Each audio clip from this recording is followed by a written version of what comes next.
ازيكم يا وحوش؟ رجعنا لكم فيديو دي. فكره الفيديو جديده وانا بقالي فتره صورت فيديوهات كبيره يا جدعان. ده معناه جرس، يعني انا فيديو ساعه، يلا يا عم الحاج، يلا يا عم الحاج، احنا ناقصين لبخه في الكلام. هصور فيديو جرس او كاس العاب؟ لا، اركن كده مروان يا سري. انا عارف انا القصه دي. لا، فكره فيديو النهارده جديده محدش عملها قبل كده، على راي ايه اللي هتشوفوه ورأي مصطفى. الاخبار يا شريف؟ الحمد لله تمام. انت أبو. الحمد لله. عاش عاش يا فرج. عاش بالزيارة.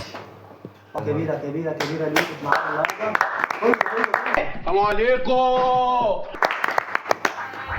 فكرة الفيديو ان اصحابنا هيكونوا شخصيات جوه قصة، والقصة دي عبارة عن مشكلة كبيرة جدا، هيحاولوا يخرجوا من المشكلة دي، لازم واحد بس اللي يخرج منها، وهنديهم اختيارات، وعلى حسب اختياراتهم هيحاولوا ان هم يكسبوا في اللعبة. القصة ان هم راحوا عند مربية ولكن هي شريرة لمدة يوم واحد بس، يحاولوا يعدوا اليوم ده بأي طريقة، واللي هيخسر منهم هيتعمل منه بطاطس محمرة. شروط الساحرة: ممنوع تسأل على أي حد، ممنوع ما تخلصش أكلك، ممنوع تسهر لحد الساعة 12. أنت قاعد مع المربية الساحرة الشريرة، جات الساعة 12. يا خبر، الساعة 12. ايوه، وفيها ايه؟ الوداع. والمربية طلبت منك أنت تنام وتكفر التلفزيون، هتعمل إيه؟ هتروح تنام، ولا هتطلب منها أنت تسهر شوية، ولا هتسهر من وراها عادي وتوصي فيها؟ هروح انام. وانت؟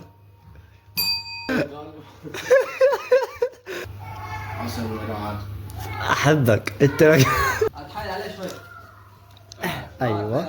ايوه. بالنسبه لمصطفى عمر فهي هتبتدي تحبك شويه. بالنسبه ليك يا شريف هي هتصرخ في وشك جامد، ويبتدي وشها يتغير ويقلب الوان، وبعد كده هتروح تنام غصب عنك. وبالنسبه ليك انت يا يوسف ما حصلش حاجه ولا اي حاجه، هو الراجل سهر من وراها والدنيا عسل. الصبح جيت ولقيتها قاعده على سفره الفطار ومجهزه لك اكل، هتعمل ايه؟ هتقول لها صباح الخير، ولا ما تقولهاش حاجه خالص، ولا تقول لها عايز افطر؟ شريف داس الاول. عايز افطر. انا هقول سكت خالص. لو صباح الخير ولا اتكلم؟ لا خالص. اسكت خالص مش هتكلم. ماشي. وانت هتقول لها صباح الخير. طب انا معاكم. بص بقى ليك انت اللي هتقول لها صباح الخير. انت امبارح يا باشمهندس لما رحت ونمت من وراها سبت التلفزيون مفتوح وراحت عليك نومه، فهي جات وعرفت، فهي دلوقتي بتقول لك وكمان لك عيد تقول لي صباح الخير، انت مش كفايه سهرت امبارح وتتك بالقلم على وشك.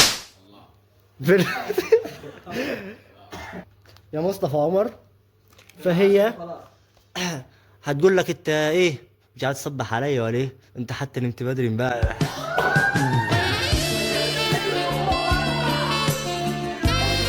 عايز الفطار هيقولك قدامه وتطفح كله، ولما اكلتهوش كله هعمل منك بطاطس محمرة.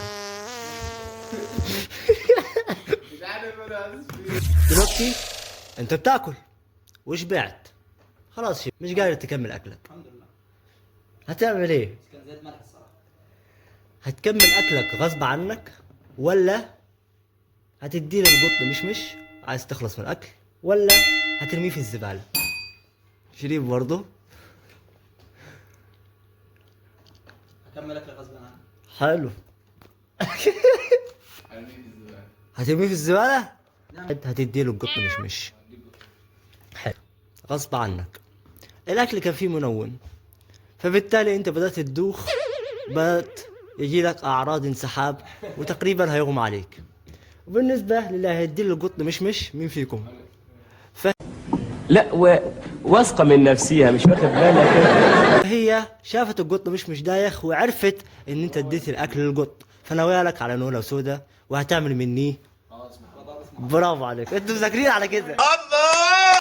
بالنسبه اللي هيرميه في الزباله مش هيحصل لك حاجه، عادي خلاص تربته في الزباله. يا راجل الحظ ده يا راجل، يا راجل الحظ ده يا راجل. حاول اتنين اوعى بنت اوعى تعترض عليها.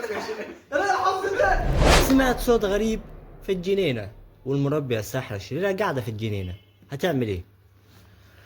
هتروح تشوف فيه ولا هتقعد في مكانك وحدك ولا هتروح تسألها ايه اللي بيحصل؟ شريف هتعمل ايه يا شيفو؟ المربيه خرا يا راجل. هقعد في مكاني يا عم. ولا الاولى. اللي هو هيروح يشوف حصل ايه. هتروح تشوف حصل ايه؟ هيروح يسألها ايه اللي بيحصل. طيب بالنسبة هي اللي هروح الرسالة دي هتكون هي اللي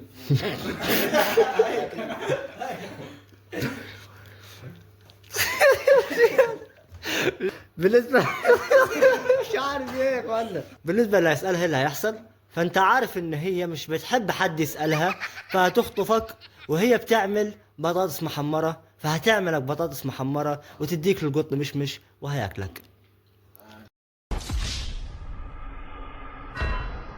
اللعبة بعد اذنك اتفضل. شريف بس انت هتقعد في مكانك مؤدب. هي كانت مجهزه لك فخ يا شريف، فبالتالي انت وقاعد مكانك وحضرتك اكلت الاكل اللي فيه منوم، فبالتالي انت ولا قادر تهرب ولا قادر تتحرك من مكانك، فهي خطفتك وعملتك بطاطس محمره وتابع.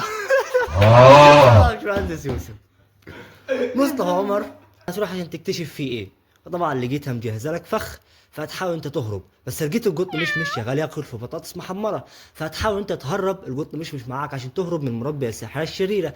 هتاخد القط مشمش، هي هتشوفك هتطلع من فوق السور هتجري وراك، هي طبعا المكنسه الكهربائيه السحريه مش قاعده، فبالتالي هتطلع فوق الجبل هتلاقي دبوس العوه هتهرب منهم، هتلاقي فرخه هتذبحها وتاكلها، بعد كده تنزل فوق الجبل هتلاقي نهر تشرب مني، تروح عند امك تشتكي لها يا اي الحكومه وتقبض عليهم، ولكن القط مشمش شرير برضه، فبالتالي هيعمل لك بطاطس محمرة.